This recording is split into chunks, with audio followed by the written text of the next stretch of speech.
Welcome to a new week with the electric trucker. This week starts a bit worrying because this yellow icon indicates a low coolant level. I didn't think much of it, but it actually has an impact on the drivetrain. The truck is still pushing up the hills, but the regenerative braking is limited. It's not regenerating more than 185 kilowatts, and I had to use the mechanical brakes. My consumption is currently at 1.7 kilowatt hours per kilometer. I've never had it so high before. It's astounding that regenerative braking is such a crucial factor. Also, the truck isn't reaching its optimal temperature. When you see a low coolant warning, you'd be worried about overheating, but it's the exact opposite here. The battery is staying at 20 degrees Celsius, while its optimal operating temperature should be around 32 degrees Celsius. The heat pump for the cabin is working, but the system isn't heating the battery. Maybe the truck is being cautious to avoid excessive heat buildup, and that's why the truck is limiting regenerative braking. Perhaps 185 kilowatts is the legal minimum for a secondary brake function. I don't see any immediate technical risk, but I have to check it out during my first break. I've got 80 kilometers left until my charging stop, and I'm curious if the charging will be limited as well. It seems like the charging power is limited to 150 kilowatts. I popped the hood and checked the different reservoirs. There's windshield washer fluid, which obviously isn't the issue, and another container that looks fine. Then there's the coolant expansion tank where you can clearly see that the fluid is below the minimum. Normally you can't fill it up with distilled water, but I'll double check. I got a very competent explanation from Iveco about what's going on. This is also coolant, and there are more coolant reservoirs in the back. I'll refill this one first, and then I have to tilt the cabin to reach the other two. They advised that in an emergency I should only add distilled water but not more than 5 liters, so the antifreeze concentration doesn't get too diluted. If I were to use regular water, I'd have to replace all the fluid afterwards. So I bought exactly 5 liters from the gas station. The theory is that there's a small leak somewhere. A minor leak wouldn't be a huge problem as long as I can keep topping it up, but if it's a big leak, I might not be able to continue driving.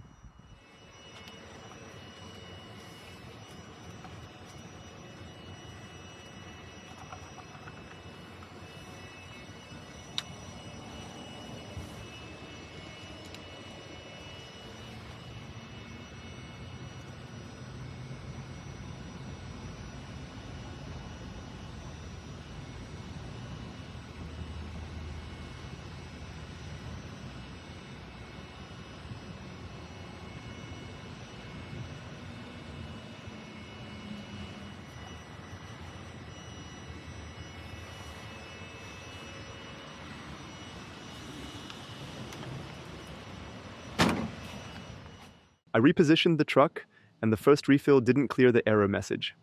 I definitely have to check under the cab. Holding down this button activates permanent accessory mode. Now I can unlock the cab. When tilting the cab, everything inside needs to be secured or taken out. Only the front part tilts, so the trailer can stay attached. Plus, the cables are spiral anyway, so that wouldn't be a big issue.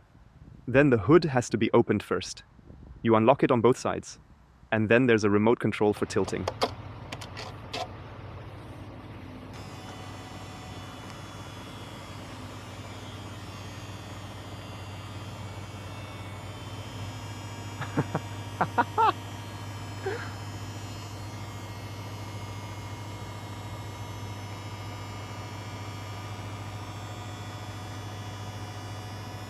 Uah, Hilfe.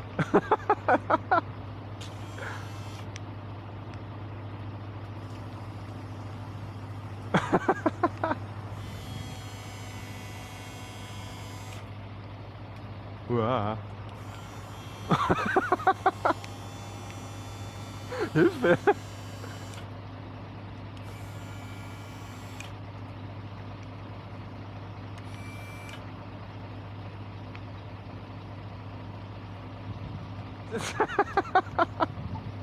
Oh Gott.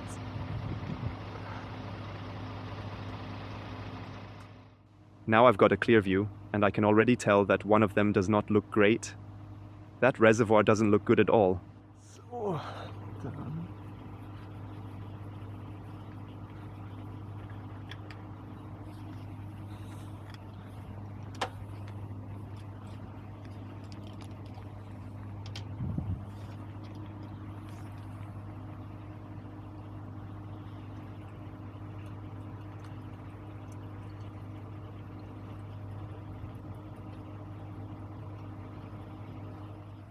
In the back, I added about 3.5 liters, and in the front, almost a full liter. I'm going to take a quick photo of it, and then it's time to get back on the road.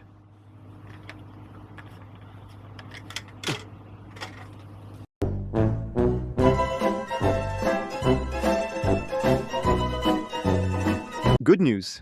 The error message is still gone, and the battery temperature is now at 29 degrees. And I can finally test the regen, 575 kilowatts. That's how it should be.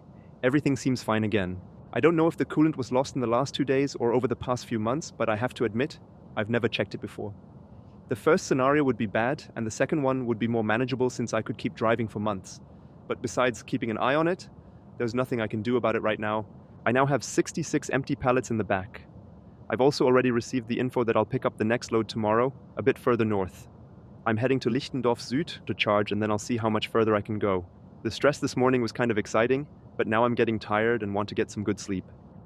I'm topping up to 50%, then I'll drive about 130 kilometers more to Neuenkirchen-Vörden. That way, I'll have my time window for the new loading at 6 a.m. tomorrow, and the rest stop there is huge. I never had trouble finding a parking spot there. Trailer is parked, truck is charging, and my sign is up.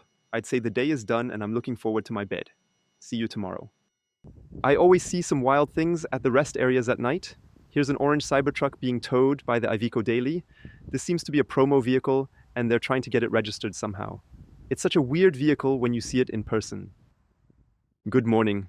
It's 6 in the morning and I'm already in loading gear, but the automated terminal for the freight documents is not working. Now I have to wait another hour until the office staff arrives. The forklift drivers were really friendly, but they couldn't help either. But I think this is a step in the right direction. I've always wondered why I have to wait in the office when all the data is already available and could be digitalized. Progress is being made, but there's still a lot of room for improvement. Mission accomplished. Now I only have the empty pallets on board. I'm heading back to Leer, which is about an hour's drive. I still have 35% battery left, so I can make it without any charging stops today. But I have a small additional trip to handle which also needs to go to the yard. It's just 11 kilometers away and on my route. It might not be ready yet, so I'll take my lunch break there. As many of you know, I have a very unique taste in cars and absolutely love quirky and unusual ones. I actually have 2 dream cars. The first one is the Citroën C6. It was built from 2006 to 2011 with only about 20,000 units produced. Not many people bought it, but it features a high-drop pneumatic suspension and an absolutely iconic design. Even after 20 years, they still looked amazing. My dreams would be to convert a C6 into an electric car because the original engines weren't great. It had underwhelming V6 diesel and gasoline options, with the best being a 3-liter diesel producing 240 horsepower. The interior design is very symmetrical and similar to a Tesla Model 3, with a minimalist dashboard featuring a single horizontal trim piece. And my second dream car is a Renault Aventime. But that one might be too quirky even for me. The Citroën, though, would be an incredible EV conversion project. Plus, working on a conversion like that really helps you understand how electric cars actually function. When you just watch a video on YouTube, you don't really grasp the mechanics behind it. I arrived at the yard, unloaded the empty pallets, and preloaded the trailer for my colleague so he can head out with it tomorrow. We also had the workshop install a hazardous goods sign because the trailer didn't have one. Our workshop used to be in Emden, but it has now moved into this hall here, which is super convenient. I had an issue with the curtain rod, and within 2 minutes, they had it fixed. There is the other Iveco lining up to charge. And since we love the Iveco so much, there's actually a third one and a fourth. These are brand new, and we got them because it's the best long-haul electric truck available right now that you can actually order. We took all the ones that were left. Out of the 40 units in Germany, we own 10% of them. This one even still has the protective cover on the plate. My truck is charging and I received some fan mail. I got a really nice letter from Olaf. He loves watching my videos and even sent me a gift, a calendar with some amazing pictures. And on top of that, there's a gift card for Krimelix. I took a quick look inside the new trucks and they look exactly the same except for the floor mats. Mine has black ones, but these feel a bit more premium. And all of them came with a fridge. Mine got an upgrade afterwards, so now only 1 out of the 4 trucks is missing a fridge, but that will probably be sorted soon. And some interesting updates about Nano Janssen. 2 new truck drivers joined us. They were already driving electric cars privately, so they wanted to drive electric at work too. Behind me is the Kia e-Soul that one of them is driving. I drove one for at least a year and was a huge fan of it. And the other one is driving a Model 3 Highland Standard Range. It's super efficient, so it doesn't even need a big battery. Plus, it has an LFP battery, making it one of the most sustainable cars right now in terms of efficiency and battery technology. Both of them joined Nano Janssen because they wanted to drive electric trucks, and they got the idea because they saw my videos. They switched to us from their old trucking companies to experience electromobility firsthand. I think that's awesome. You always hear comments like, if my boss gives me an electric truck, I'll quit. But honestly, that's not a big deal. Other drivers who are excited about the change will take their place. There's a real shift happening, and companies preparing for the energy transition will attract the right drivers. It's already happening here, and it only took a few months. My next tour will be from Thursday to Friday with the electric forklift. Today, I'm just on standby. And because safety is key, even for a little assistant, Krumelix now has his own safety vest. That's what I call workplace safety.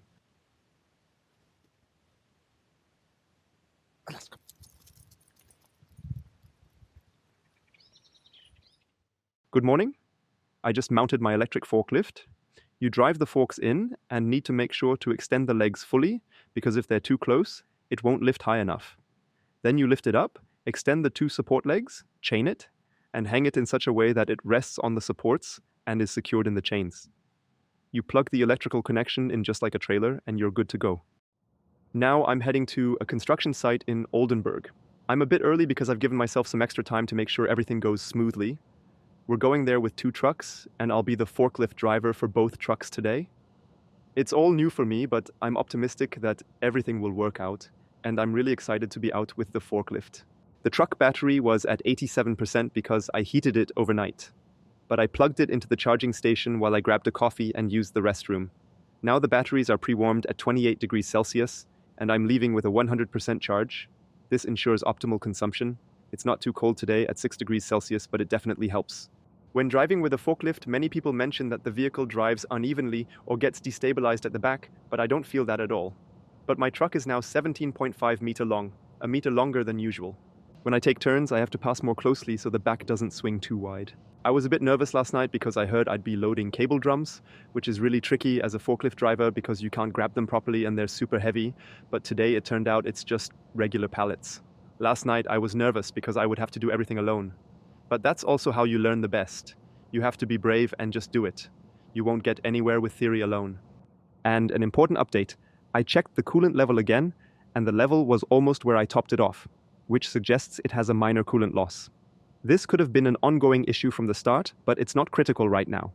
The 4 liters I topped up shouldn't affect the antifreeze, since it's rated for minus 40 degrees Celsius. And here in Germany, we're far away from that temperature. But when I pass through Hamburg, I'll try to stop at the shop so they can take a look at it. But for now I can keep working with the truck, which is the most important thing. It took 3 hours to load up, but now I'm finally leaving. And here's a good example of the driving adjustment when carrying a forklift. It's a narrow exit, and I have to drive really close to the left side. It's unintuitive because you usually keep a large distance, but since the back swings out so much, there is no other way. I'm loaded with large beam carriers for a solid fence for the Deutsche Bahn. 8 long beams with a bunch of metal rods in them, and another 28 cage boxes with metal bars. It was the perfect exercise because I had to stack and organize everything. Sometimes I placed them at an angle, sometimes horizontally, just to make sure everything was well distributed for the axle loads. It was actually fun, and through work like this you gain respect for the forklift drivers. I've used up 50% of the forklift battery, but it was also 3 hours of continuous operation filling the entire trailer. It's fun, but hard work. I loaded on both sides because the forklift can't lift much due to its low weight. In the warehouse, they have huge forklifts that can reach really far with long forks. Now it's time to hit the highway and cover some distance.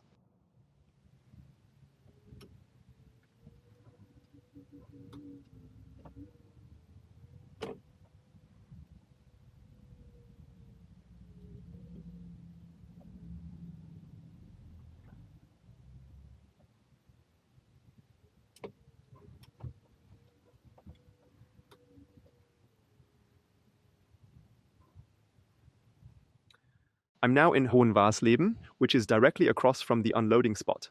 But unloading is tomorrow morning at 7. Now I'm looking for a parking spot and then charge.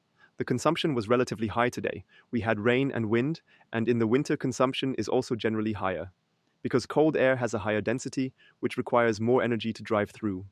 So despite having an optimal battery temperature, you can't achieve consumption records. This is my favorite Ionity charger, which works reliably at full power.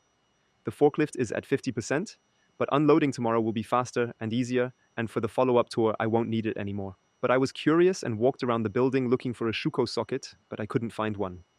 I even asked inside at the gas station if they could help, but they were a bit overwhelmed with the request. There's no AC charging station here either. You really have to pay attention to these things if you rely on the electric forklift. There's also a provider that offers 3-phase power sockets at rest stops for refrigeration units so they don't have to run on diesel. It costs a bit, but then the refrigeration unit runs on electricity, is quieter, and probably even cheaper. I could use that for my forklift as well.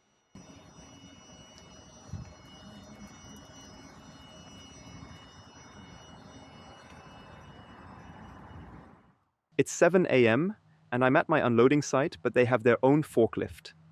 Unloading with 2 people is a lot faster, but I'm almost disappointed to not use my own forklift. But it has another useful feature. Our trailers don't have great reverse lights, but if you have the forklift attached, it has a super bright reverse light up and a rotating beacon. Both turn on when you back up, which is really useful. I got loaded at a brick factory. They were super friendly, and I hope that was not just because it's Friday. Now I'm heading back to Lear since I can't unload today. The truck is only getting 185 kilowatts, which isn't enough to recharge as much as I need in 45 minutes. I'll try another charger since I have the space to maneuver. Sometimes you just have to accept your fate. You should be happy if you can charge in the first place. That pretty much sums up the current state of charging infrastructure and reliability. One side of the charger is broken and the other charges at 190 kilowatts, which is 100 less than it should. It would be so helpful to know this in advance. There's no reason it couldn't check beforehand. Nobody can tell me that's not technically possible. Now I have to charge more than 45 minutes. Fully loaded at 42 tons, and with the forklift in the back, I don't feel like risking a 0% arrival. I think here's the next gas station owner who drives electric. He's literally charging out of a trash can. The cable runs from the bin into the building. Drug dealers don't use their own supply because they know better, and gas station owners follow the same principle. I was concerned about the consumption, but I'm arriving with over 15% battery, so I didn't have to charge as much as I did earlier. My takeaway is that you should start optimistically and just know your charging spots. Take your minimum required break, then get going and react on the road.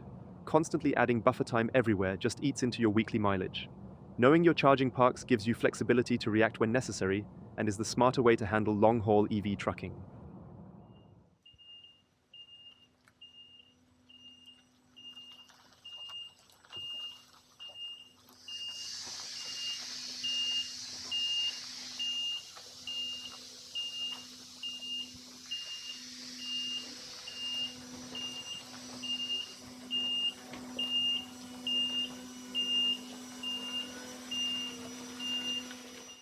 The truck is charging, and I've plugged in the Tesla because at Nano Janssen you can charge your personal cars for free.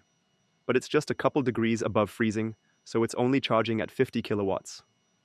Another thing about the electric forklift, they gave us a blue CEE adapter for charging, which is much safer than a regular Shuko plug. I'm going to ask if they can install a blue CEE outlet, but the best option would be to charge directly on the trailer. We would have to change some wiring on the trailer, but that would completely solve the issue because it could charge during driving. I'm going to tidy up the truck and take care of the forklift. But that's all for this week. Krummelix is already dancing into the weekend. I guess we can all relate. If you want to support this channel, you can join the membership and get early access to all videos. Have a great weekend and see you next week.